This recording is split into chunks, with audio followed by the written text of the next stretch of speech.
But yeah, did you want to talk a little more about the grades while we're here, or did I jump too far ahead?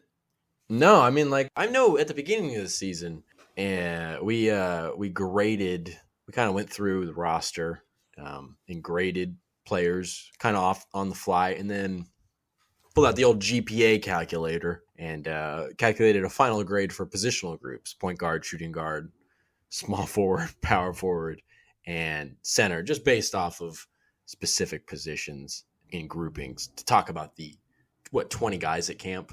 Um, Mm-hmm.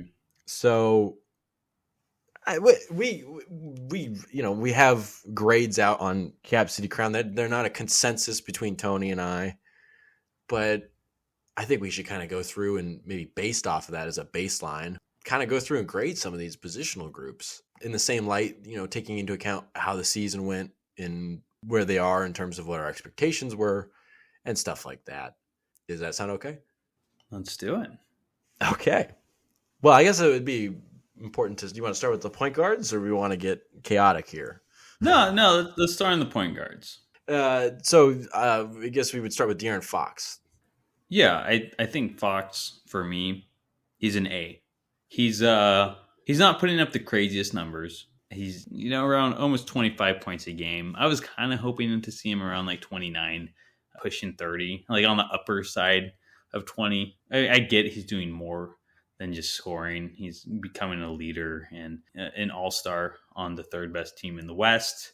But I don't know. I just wish he would score more. He had that bad stretch. I don't care if his foot was hurt or not. He had a bad stretch in the season, and kind of hurt his All Star chances. And he was an injury reserve All Star. He wasn't a straight up All Star.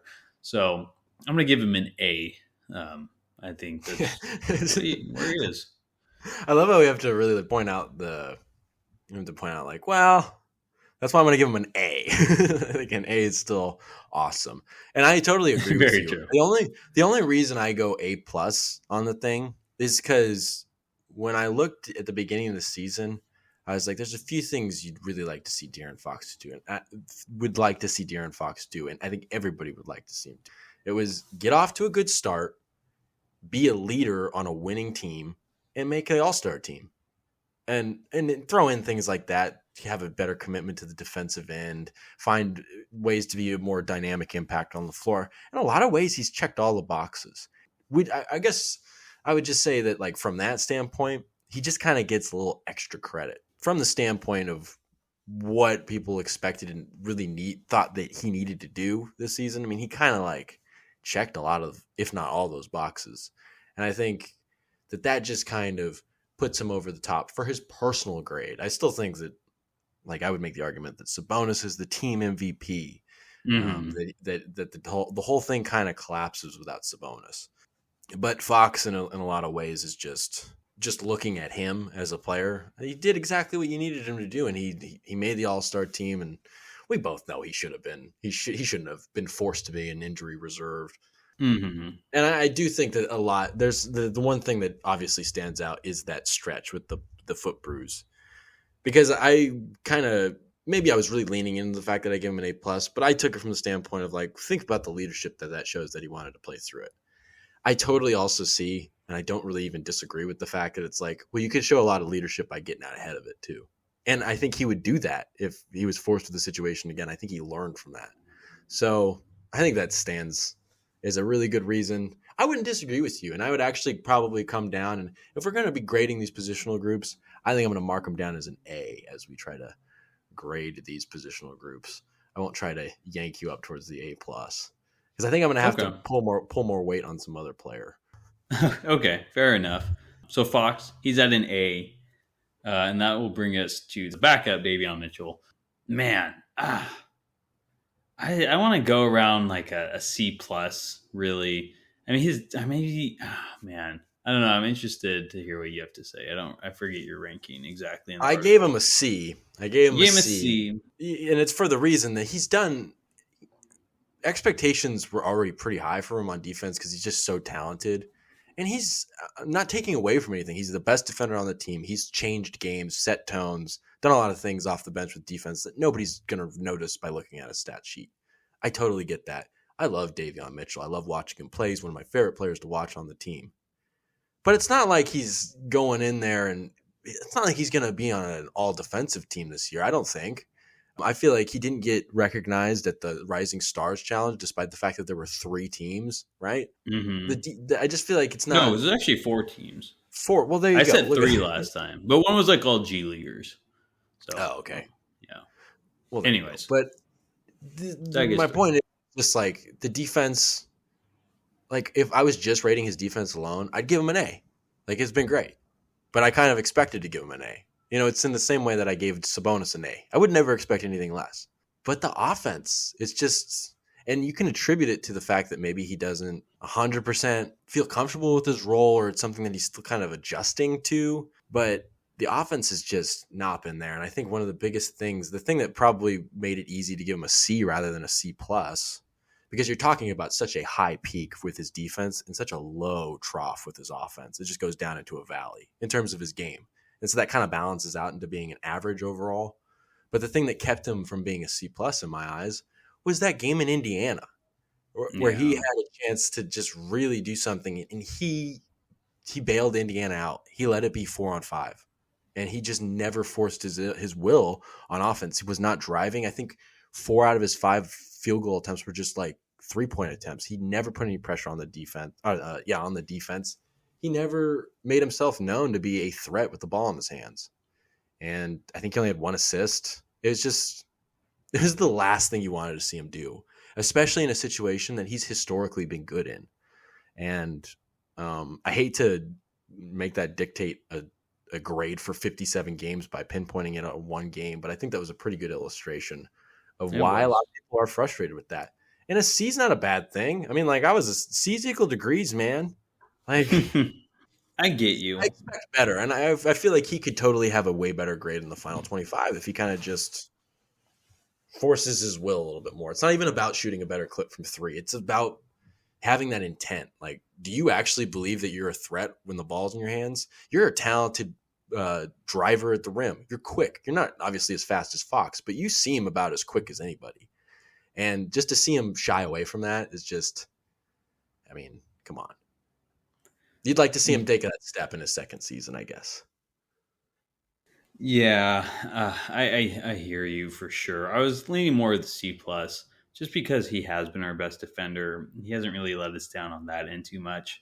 His offense, of course, that's going to bring down his grade significantly. You said you wish you could give him an A just on defense alone, but I mean, there's 2 sides of basketball, right? And he's been underwhelming. You expected him to take like a bigger step, and we kind of see the offense in him, and he has shown glimpses this year of his like good offensive production. But that Indiana game was big in hurting his score, but his offense this year just really hasn't been what we were expecting. It just didn't really take a jump. It's almost like declined compared to his rookie year. So I'm going to say a C plus, just because I don't want to ignore the defense. He has been super good on defense, but for the sake of keeping the same score, this is one where I'm willing to drop down to the C, just because like he's an F on offense and like an A on defense. So it's a C. I mean, that's fair. It's just one of those things where it's like, we know he can be just so much better. It's not a question of does he have it. It's like, dude, just find that pocket, that comfort zone where you know what you're doing. You've seen some guys adjust to being with Mike Brown, to adjusting to the new situation. I mean, like Barnes didn't have the first great 8-12 games of the season, but he figured it out. And Davion Mitchell has just seemed to, you've seen glimpses of it at times, but if that 3 ball isn't falling, he doesn't really seem to know how to get himself involved offensively. Mm-hmm. And it does kind of seem like he's kind of shied away from it almost more throughout the season. I mean, look at the difference between that game on Halloween in Charlotte versus the game at the beginning of the month in Indiana. It just seems a completely different player on the offensive end. Mm-hmm. He does. But, okay, we'll put him down as C. All right. Matthew Delicatessen. Matthew Dellavedova. I'm like, honestly, like almost wanting to give this guy like an A minus. Like honestly, like for his role, He's a third string point guard. I almost just like want to say an A, but like I get it's like it's hard to justify that. But like this is what I was saying at the beginning of the year when it was Quinn Cook versus Dellavedova. I'm like, you want Dellavedova because he is a third string point guard and he's going to play that third string point guard position really well. Where Quinn Cook probably will try to weasel his way up to that second string. Where Dellavedova, he knows his role. He's that third string guy. He's always ready. When they bring Dellavedova in, he always brings an intensity, and it always seems to get the Kings back on track. My point is like you bring Dellavedova in, and like the Kings, they don't get worse. If anything, they get better because he's kind of like a last resort kind of guy. And I don't know, he's a good leader, good locker room guy, and he just plays that third string well. He's ready when you need him, and he plays good basketball. But like realistically, he is a third string point guard, so I don't know. I think you set a B plus. I'm like great, but like I don't know, third string point guard for what he's doing. It's he's perfect for that role. I don't know what to say. Like he's an A plus as for a third string point guard, but as a player, like sure, I can say a B plus. And just to make it clear, B plus. If I said C's equal degrees, baby, I mean B plus is really good. Think about C as average. You know, meeting expectations, not really exceeding expectations, not really falling below them. Like Dellavedova really proved that he's not a wasted roster spot. Both what he does in those plug-in moments is the third point guard, which is part of his job, which he's done great. And then two, the fact that he's basically a player coach. The coaching staff of the Kings are more his colleagues than his authority, like figures. You know what I mean? Mm-hmm.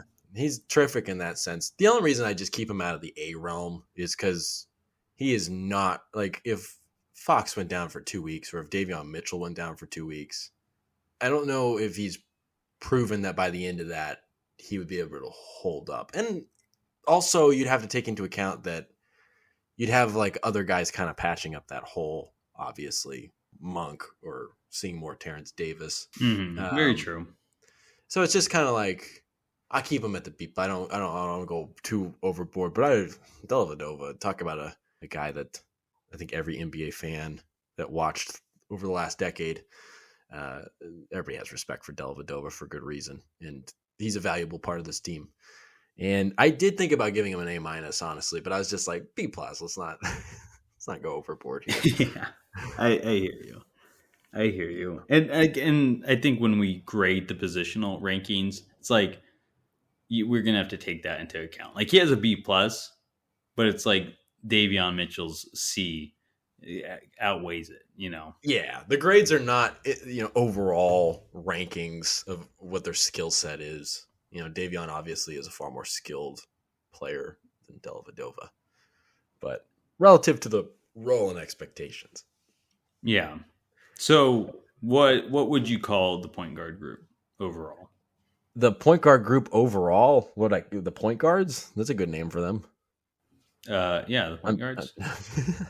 Or are you talking about the final grade for them? Yeah. Mm-hmm. Well, I got this in front of me. I got a GPA calculator. And it puts them at a 3.10. Do they have a little... Yeah, but are you weighting Dellavedova differently than Mitchell? Oh, yeah. That's right. We got to do that differently. You should do like 5, 3, and 1, or I don't even know. I think that's what we did last time, right? It makes sense. And that's how it should 5, 3, and 1. So that comes out to be a 3. Where's the... do they have a sheet? What's a 3.26? Is that a B? A 3.26 is like a B minus. I think like a 3.5 is like a B. And then like a 4 is like an A, right? So yeah, I guess that C is really holding them back, but yeah, it is. But I mean, just because Mitchell has that bigger weight, it is. That is true. I want to know what the heck a GPA 2 letter grade. Yeah, that's a B. That's a straight B. Is that what you said? Yeah, I did.